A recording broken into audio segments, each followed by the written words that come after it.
دو احادیث حفظ قرآن کی فضیلت پر عرض کرتا ہوں۔ ایک حدیث پاک اس سے پہلے عرض کرتا ہوں۔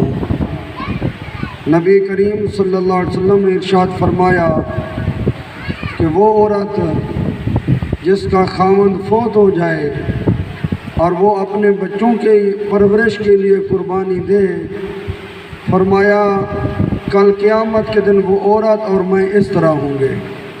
یہ مشکات شریف کی حدیث پاک ہے کہ جس عورت نے اپنے بچوں کی پرورش کی، اللہ تعالیٰ ان کی والدہ محترمہ کو جزائے خیر نصیب فرمائے کہ عموماً اولاد کو دنیاوی تعلیم کی طرف ماں باپ لگا دیتے ہیں۔ انہوں نے اس بیٹے کو قرآن پاک حفظ کرنے کی طرف لگایا۔ انہوں نے قرآن پاک حفظ بھی کیا، ساتھ ساتھ معاشرے سے پیچھے نہیں آئے، میٹرک بھی کیا، ابھی میرا خیال ایف اے کر رہے ہیں۔ تو ان کے ہم عمر لوگ بھی اسی طرح ہیں، وہ سکول کی تعلیم میں سے آگے نہیں بڑھے ہوں گے۔ ان کے ہم عمر، یہ ہم عمر معاشرے کے لوگوں کے بھی برابر ہے، اضافی الحمدللہ قرآن پاک بھی سینے میں محفوظ ہو گیا ہے۔ تو بہت سمجھداری کی ان کی والدہ محترمہ نے کہ اس بچے کو قرآن پاک کا حافظ بھی بنایا۔ اللہ تعالیٰ ان کو بھی جزائے خیر نصیب فرمائے۔ حدیث مبارکہ ہے، جس بندے نے اپنی اولاد کو ناظرہ قرآن پاک پڑھایا، ناظرہ قرآن پاک پڑھانے کی وجہ سے اللہ تعالیٰ اس بچے کے ماں باپ کے پچھلے تمام گناہ معاف کر دیتا ہے۔ اور جس نے حفظ کرایا، اللہ تعالیٰ اس کو یعنی حافظ قرآن کے والد ہیں، تو اللہ تبارک و تعالیٰ اپنے محبوب کریم صلی اللہ علیہ وسلم کے صدقے ان کے والد محترم کی قبر کو منور فرمائے۔ حضرت عیسیٰ علیہ السلام ایک قبر کے پاس سے گزرے، دیکھا کہ اس قبر میں عذاب ہو رہا ہے۔ حضرت عیسیٰ علیہ السلام ایک قبر کے پاس سے گزرے، قبر میں دیکھا کہ عذاب ہو رہا ہے۔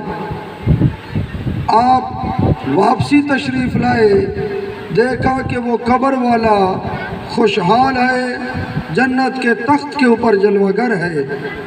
اللہ تعالیٰ کی بارگاہ میں پوچھا، یا اللہ قبر میں کوئی بندہ نیک کام نہیں کر سکتا، یہ کیسے ہو گیا کہ میں ابھی دیکھ کر گیا ہوں کہ اس کو عذاب ہو رہا تھا، چند لمحے بعد واپس آیا ہوں تو یہ خوشحال بیٹھا ہے تخت پر۔ تو اللہ تبارک و تعالیٰ نے ان کی طرف وحی نازل کی، وحی نازل کر کے فرمایا کہ یہ جب فوت ہوا تھا، اس کا بیٹا امانت تھا اس کی زوجہ کے پاس، بچے کی ولادت ہوئی، جب 4 سال کا ہو گیا، ماں لے کر استاد صاحب کے پاس گئی، وہ اپنی توتلی زبان سے پڑھ رہا تھا بسم اللہ الرحمن الرحیم، اس نے زمین پر بیٹھ کر بسم اللہ پڑھا، اس کے بیٹے نے، اس کا بیٹا معصوم بیٹا زمین پر بیٹھ کر مجھے رحمان رحیم کہے، میں رب ہو کر اس کے والد کو قبر میں عذاب دے دوں، یہ میری غیرت کے خلاف ہے، اس لیے میں نے اس کو معاف کر دیا، بخش دیا۔ اس بچے نے قرآن پاک حفظ کیا، اللہ تعالیٰ اس کے پورے قرآن حفظ کرنے کے صدقے اس کے والد صاحب کی بخشش فرمائے، اس کی قبر کو منور فرمائے۔ جو انعامات حافظ قرآن کے لیے حدیث پاک میں وعدہ کیے گئے، وہ تمام انعامات اللہ تعالیٰ اس کے والد کو اس کی قبر میں عطا فرمائے۔ اللہ اکبر۔ ایک اور حدیث پاک ہے، حضور نبی کریم صلی اللہ علیہ وآلہ وسلم نے ارشاد فرمایا، اکرموا حامل القرآن، جو قرآن پاک کا حامل ہو، حافظ ہو، اس کی عزت کرو، فمن اکرمہم فقد اکرمنی، جس نے اس کی عزت کی اس نے میری عزت کی۔ تو ہم سب ایک حافظ قرآن کی عزت کے لیے، حوصلہ افزائی کے لیے یہاں پر حاضر ہیں۔ اللہ تعالیٰ اپنے محبوب کریم صلی اللہ علیہ وسلم کے صدقے اس بچے کو دائمی خوشیاں نصیب فرمائے، اس کی کوشش کو قبول فرمائے۔ قرآن پاک حفظ کرنا یہ بڑی سعادت ہے۔ آقا کریم صلی اللہ علیہ وسلم اس بندے پر خوش ہوتے ہیں جو بندہ قرآن پاک کی آیات کی ضرب لگائے۔ تو نبی کریم صلی اللہ علیہ وسلم نے فرمایا لا غنی بعد القرآن، قرآن سے بڑا امیر کوئی نہیں ہے، جس کے پاس قرآن آ گیا بڑا امیر وہ ہے۔ اور یہ بھی فرمایا جو قرآن پاک پڑھ لے اللہ تعالیٰ اس کو کبھی بھوکا نہیں سونے دے گا۔ باقیوں کے ساتھ یہ وعدہ نہیں ہے، قرآن کے حافظ کے ساتھ حدیث میں یہ وعدہ کیا گیا جو قرآن پاک پڑھ لے اللہ تعالیٰ کبھی اس کو بھوکا نہیں رکھے گا۔ اللہ اکبر۔ تو ہم یہ چاہتے ہیں کہ تمام حضرات اپنی اپنی اولادوں کو قرآن پاک کا حفظ کرائیں، قرآن پاک پڑھائیں، قرآن کا علم ان کو عطا کریں، تاکہ اللہ تعالیٰ کی رحمتیں کے خزانے جو ہے آپ کے دامن میں بھی آ جائیں۔ انسان جو اپنی اولاد کو قرآن پاک پڑھاتا ہے، بس 3 منٹ کے اندر بات ختم کرتا ہوں، کہ آپ تھوڑا سا موازنہ کریں۔ ایک بندے نے اپنے بیٹے کو قرآن پاک کا حافظ بنایا، دوسرے نے اپنے بیٹے کو ڈاکٹر بنایا، PhD کرایا، بڑا ڈاکٹر بن گیا، انجینئر بن گیا، وہ رب کی بارگاہ میں جب بندہ فوت ہو جائے گا وہ حافظ قرآن اپنے ہاتھ سے غسل دے گا۔ جس کو آپ نے انجینئر بنایا، جس پر لاکھوں خرچ کیے، ڈاکٹر بنایا، وہ قریب بھی نہیں آئے گا، وہ کہے گا کہ ابا کوئی بلا بن چکا ہے، اس کو ہاتھ لگانے سے میں مر جاؤں گا۔ ابھی مجھے ایک بندے نے بتایا کہ انہوں نے کہا کہ ہمارے شعبے میں یہ جو نیوی کا شعبہ ہے شپ یارڈ، انہوں نے کہا تقریباً 5-6 سال پہلے کی بات ہے، اس نے بتایا کہ ایک افسر دوران ڈیوٹی فوت ہو گیا، ان کے گھر فون کیا کہ ہم میت لے کر آ رہے ہیں، تو گھر والوں نے جواب دیا میت کو ادھر نہیں لاؤ، بچے ڈریں گے، میت کو کہیں اور دفن کر دو۔ اگر ان کو دین کا علم ہوتا، قرآن کا علم ہوتا، کبھی وہ یہ نہ کہتے۔ اللہ اکبر۔ ہم یہ کہتے ہیں دنیا بھی پڑھائیں، دنیا کے ساتھ دین بھی پڑھائیں، ورنہ آپ کے ساتھ وہی اشر ہوگا جو اس افسر کے ساتھ ہوا ہے۔ اللہ اکبر۔ یہ مدرسے، یہ مسجدیں، یہ کوئی عام چیز نہیں ہے۔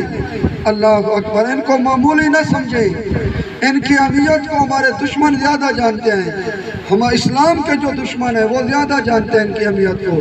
وہ کہتے ہیں مدرسے بند کرو، ایسے مطلب دہشت گرد ہوتے ہیں۔ ان کو پتہ ہے کہ ہم غیر مسلم قوم جب ظلم کریں گے تو ظلم کے خلاف آواز اٹھانے والے مدرسے والے ہوں گے۔ بہرحال بات دوسری طرف چلی گئی۔ ایک قبر کے نہلاتے وقت، غسل دیتے وقت وہ بچہ کام آئے گا جس کو اپنے قرآن پڑھایا، جس کو دین پڑھایا، جس کو دنیا پڑھائی وہ قریب بھی نہیں آئے گا۔ جنازہ وہ پڑھائے گا جس کو اپنے قرآن پڑھایا، قبر میں وہ اتارے گا جس کو اپنے قرآن پڑھایا، وہ نہیں اتارے گا جس کو اپنے ڈاکٹر یا PhD کرایا یا انجینئر بنایا، وہ دور دور رہے گا۔ اور قبر میں دفن کرنے کے بعد پھر وہ جس کو قرآن کا علم پڑھایا وہ کہے گا یا اللہ مہربانی فرما، اس کے گناہ مجھے دے دے، میرے گناہ اس کے گناہ مجھے دے دے، میری نیکیاں اس کو دے دے، میرے ابا جان کو، میری امی جان کو کوئی تکلیف نہ آئے۔ یہ کون کہے گا جس کو اپنے دین پڑھایا ہے؟ وہ بیٹھے گا اللہ کی بارگاہ میں گڑ گڑائے گا، دعائیں مانگے گا، اور یہ حدیث ہے دعا مانگنے والا جب دعا مانگتا ہے اللہ تعالیٰ اس کی دعا کو قبول کرتا ہے۔ قرآن پاک بھی ہے اجیب دعوت الداعی اذا دعان، دعائیں آپ کے لیے وہ کرے گا مرنے کے بعد، یا موت کے وقت وہ کام آئے گا جس کو اپنے قرآن کا علم دیا، جس کو اپنے دین کا علم دیا۔ اللہ تبارک و تعالیٰ اس بچے کی کاوش کو قبول فرمائے۔ آپ حضرات ان کی تکریم کے لیے، عزت افزائی کے لیے یہاں پر جلوہ گر ہوئے، آپ سب کو جزائے خیر نصیب فرمائے۔ ہم سب کو اپنی اولادوں کو قرآنی تعلیمات دینے کی توفیق عطا فرمائے۔ اپنی اولادوں کو سکول بھی پڑھائیں، معاشرے میں رہنے کے لیے، اللہ تعالیٰ کی بارگاہ میں سرخرو ہونے کے لیے، حضور صلی اللہ علیہ وسلم کے سامنے اپنے آپ کو حاضر کرنے کے لیے اپنی اولادوں کو قرآنی تعلیم بھی دیں کہ کل قیامت کے دن حضور پوچھیں قرآن تو نے چھوڑ دیا تھا، انگریزوں کی کتابوں کے پیچھے لگ گیا تھا، پھر کیا جواب دیں گے؟ حضور کی بارگاہ میں کامیابی کے لیے، اللہ تعالیٰ کی رضا کے لیے، اللہ کی بارگاہ میں کامیابی کے لیے دین پڑھائیں، معاشرے میں رہنے کے لیے دنیا پڑھائیں۔ اللہ تعالیٰ ہم سب کو دینی تعلیمات اپنی اولادوں کو دینے کی توفیق عطا فرمائے۔